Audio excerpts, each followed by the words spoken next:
Pathology of the thumb joints can affect a patient's range of motion, which in turn can have functional implications in activities of daily living. Begin with the patient seated comfortably.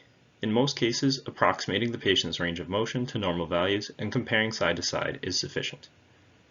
Start by having the patient spread their thumb outwards in line with their palm to test extension of the CMC, MCP, and IP of the thumb. Normally, a patient will be able to extend their thumb completely straight and in line with the rest of the hand. Next, have the patient curl their thumb inwards adjacent to the palm to test flexion of the CMC, MCP, and IP of the thumb. Normally, a patient will be able to completely curl their thumb inwards towards the pinky side of their palm. Next, have the patient bring their thumb out perpendicular to the rest of their fingers to test abduction of the CMC, which normally is at least 60 degrees. Then have the patient tuck their thumb back towards their fingers to test adduction of the CMC, which normally will be flush with the rest of the fingers.